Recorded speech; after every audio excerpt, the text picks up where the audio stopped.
దేనికి హైందత్వం మీద మీకున్న కోపం? అంటే ఒక ధర్మాన్ని పాటిస్తున్న, ఒక సనాతన ధర్మాన్ని పాటిస్తూ, ధర్మాన్ని నడిపిస్తూ, ఒక అందరికీ నమ్మకమైన ఒక కలియుగ వెంకటేశ్వర స్వామి తాలూకా అంటే ప్రసాదాన్ని రసాయనాలతో తయారు చేసి ప్రజల ప్రాణాల మీదకి, ప్రజల సెంటిమెంట్తో ఆడుకున్న వాళ్ళకి మిగతావి కల్తీ చేయడం ఎంత ఈజీ అవుతుందండి? అంటే ఇప్పుడు 5 సంవత్సరాలు ఒక్కసారి మేము వెనక్కి వాళ్ళ 5 సంవత్సరాల పరిపాలనలో ఏ ఒక్క చిన్నది పార్ట్ తీసినా అందులో కల్తీ ఉంటుంది గ్యారెంటీగాను. అందుకే అన్నాం కల్తీ బతుకులు, కల్తీ మనుషులని. ఈరోజు అలాంటి వాటిలన్నింటినీ మేము అడుగుతుంటే తిరిగి మా మీద ఎదురుదాడి చేస్తూ ఎవడెవడనో పంపించడం, వాడి చేతేమో చంద్రబాబు నాయుడు గారిని, లోకేష్ బాబు గారిని, పవన్ కళ్యాణ్ గారిని తిట్టిస్తే తిరిగి మేము ఏదైనా వాళ్ళని ట్రాఫిక్ అబ్స్ట్రక్ట్ ఏదైనా చేసినా మేము కేసులు పెడితే ఆ కేసుల నేపథ్యంలో పరామర్శిస్తున్నానని చెప్పి ఒక 20 కిలోమీటర్లకి 30 కిలోమీటర్లకి కూడా 6 గంటలు 7 గంటలు ట్రాఫిక్ జామ్ చేయటం ఏంటండి ఇది? అంటే ప్రజలు చూడట్లేదు, ప్రజలు గమనించట్లేదు అనుకుంటున్నారా? లేకపోతే మీ సాక్షి మీడియా ఎలివేషన్స్కి ప్రజలు పడిపోతున్నారు అనుకుంటున్నారా? ఒకటి మాత్రం నిజమండి, ఎవరితోనైనా పెట్టుకోవచ్చు కానీ వెంకటేశ్వర స్వామి మాత్రం పెట్టుకోకూడదు. అది చాలా సందర్భాల్లో వాళ్ళ కుటుంబాల్లో కూడా రుజువైన సంగతి నేను ఈ సందర్భంగా గుర్తు చేస్తున్నా. ఎందుకంటే ఎంతో సెంటిమెంట్ కలిగి సాధారణంగా ఏ దేవుడినైనా ఏ దేవుడి గురించి అయినా మాట్లాడినప్పుడు, మామూలుగా మాట్లాడినా వెంకటేశ్వర స్వామి గురించి మాట్లాడినప్పుడు నిజంగా ఆ దేవదేవుడు అక్కడ వెలుసున్నాడు, అక్కడ మనల్ని చూస్తున్నాడు, మన కోరికలు తీరుస్తున్నాడు అన్న భావన కలుగుతుంది. నేను నిన్ననే నా కాన్షియన్స్లో చాగంటి కోటేశ్వరరావు గారి ప్రవచన ఉపమాక వెంకన్న ఆలయంలో పెట్టా. ఆయన అన్నారు, ఆయన ఒక శిల కాదమ్మా, ఆయన అక్కడ మనిషి, ఆ దేవుడు మనిషి రూపంలో ఉన్న దేవుడు వెంకటేశ్వర స్వామి అని అంత నమ్మే ప్రజల మధ్యలోని అతనికి పెట్టే నైవేద్యం పెట్టే ప్రసాదాన్ని, లడ్డూ ప్రసాదాన్ని, ఇంకో అపచారం ఏంటో చెప్పనా, అయోధ్యకి కూడా ఆ లడ్డూనే పంపించారండి బాబు. ఇదొక అపచారం అంటే అదొక మహా అపచారం. వీళ్ళని ఏమి చేస్తే వాళ్ళ పాపం పరిహారం అవుతుంది? వీళ్ళు ఏమి అంటే వచ్చి లెంపలేసుకున్నా కూడా వాళ్ళ పాపం పోదు. నేను ఒకటే అంటున్నా, బయటకు వచ్చి ఇలాంటి పిచ్చి పిచ్చి పేలాపనలు తిరిగి చంద్రబాబు నాయుడు గారు సీఎం గారి మీద, డిప్యూటీ సీఎం గారి మీద, లోకేష్ బాబు గారి మీద తిరిగి మీరు ఇలాంటి ప్రచారాలు చేస్తారు అని అంటే కనుక ఈసారి చూస్తూ ఊరుకునే ప్రసక్తి లేదు.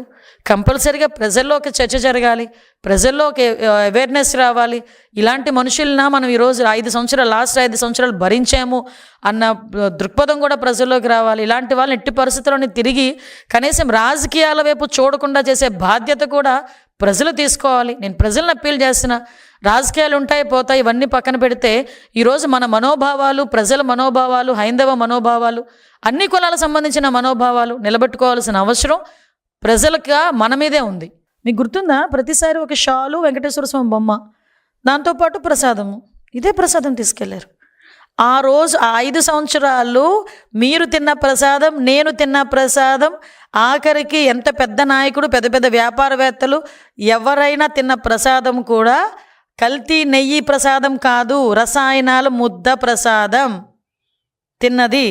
అంటే ఎంత కాన్ఫిడెంట్గా మాట్లాడతాడండి. అబద్ధాలు కూడా, నన్ను శాలువాలు కప్పడం పోయి, నాకు దండలు వేయడం పోయి, నన్ను తిట్టరా, రోడ్డు మీదకి వచ్చి మాట్లాడమనండి. ఇప్పుడు నేను మళ్ళీ అడుగుతున్నా, క్వశ్చన్స్ అడుగుతున్నా. నేను నీ దగ్గర ఏ రిపోర్ట్ ఆధారంగా అందులో కల్తీ జరగలేదని చూపించి, ఒక్క రిపోర్ట్ చూపించమనండి. నేను 4 రిపోర్టులు చూపిస్తాను. నేను కల్తీ జరిగింది అని, జంతుకు ఉంది అని, ఒక్కటి చూపించమనండి. లేదు అని చెప్పడానికి ఎందుకు నోటి మాటతో? మళ్ళా తిరిగి దీన్ని డైవర్ట్ చేయటానికి వీళ్ళేమో పరామర్శలు అని చెప్పి ప్రదర్శనలు చేస్తున్నారు. దానికి కూడా ఒక అప్పీల్ చేయాలండి మీ అందరికీ కూడా, ప్రజలకు అందరికీ కూడా.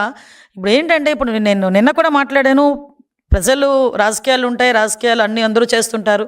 కానీ ఎవరు రాజకీయం చేసినా, ఎవడు రాజకీయంలోని అధికారంలోకి రావాలనుకున్నా ప్రజా సంక్షేమం గురించి, ప్రజల అభివృద్ధి గురించి, ప్రజల తాలూకా భద్రత గురించి, ప్రజాక్షేమం గురించి, ఇదైతే అల్టిమేట్, అంతే కదా.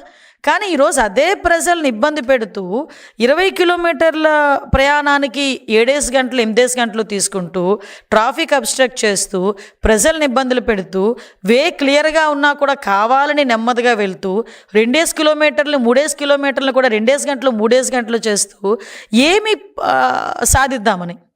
అంటే ఇలాంటి తప్పులన్నీ చేసేయటం, ప్రజల మధ్యలోకి వెళ్తే మాకు ఇంత ప్రజా ఆదరణ ఉందని వాళ్ళ తాలూకా జనాలందరినీ చూపించుకోవడం చేసే ప్రయత్నం. అది కూడా అఫ్కోర్స్ బెడిసికొడుతుంది అనుకున్న తర్వాత విషయం. దీని మీద కూడా ఏం చేయాలని ఒక చర్చ అయితే సాగుతుంది. నిజంగానండి 1.5 సంవత్సరాల కాలంలో ఎవరినైనా మేము హౌస్ అరెస్ట్ చేసామా? ఈవెన్ దో వాళ్ళు మమ్మల్ని పర్మిషన్ అడగకపోయినా, యాక్చువల్గా నేను ఒకటే చెప్తున్నా, యాజ్ ఎ హోమ్ మినిస్టర్ చెప్తున్నా, నువ్వు 5,000 మందితో కాదు 50,000 మందితో మీటింగ్ పెట్టుకుంటానని చెప్పండి.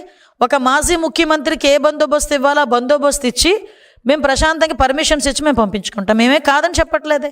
మీకులాగా మేమేం మైకులు లాక్కోవట్లేదే, మీకులా మేమేమి నుంచున్న స్టూల్ లాక్కోవట్లేదే, మీకులా మేమేమి వేసిన స్టేజ్లు కూడా తీసేయట్లేదే, మీకులా మేమేమి ఇళ్లలోని కూర్చోబెట్టి హౌస్ అరెస్టులు చేయలేదే. మేమేమేను మీకు ప్రజాస్వామ్యబద్ధంగా మీకు వచ్చిన హక్కును మీరు వినియోగించుకోండి అని చెప్తున్నాం. వినియోగించుకుంటూనే ప్రజల్ని ఇబ్బంది పెట్టద్దు అని చెప్తున్నాం. మేము ప్రజలకు ఇబ్బంది కలిగే పరిస్థితి చేయొద్దు. ఈరోజు ఒక అత్యవసరంగా అంబులెన్స్లోని హాస్పిటల్కి వెళ్ళాల్సిన వాడు ఉంటాడండి. నువ్వు చేసే ఈ ప్రదర్శన బట్టి అతను చనిపోతే పరిస్థితి ఏంటి? ఎవరు సమాధానం చెప్తారు? ఈరోజు ఎవరో ఎక్కడికో ఇంటర్వ్యూకి వెళ్ళాల్సి వస్తుందండి, వాడు ఉద్యోగం పోతే ఎవరు సమాధానం చెప్తాడు? ఎవరో ఎక్కడికో ఏ ఫ్యాక్టరీకో పనికి వెళ్ళాల్సి వస్తుందండి, ఆ రోజు జీతం పోతే వాళ్ళ ఇంట్లో భోజనం ఎవడు పెడతాడు?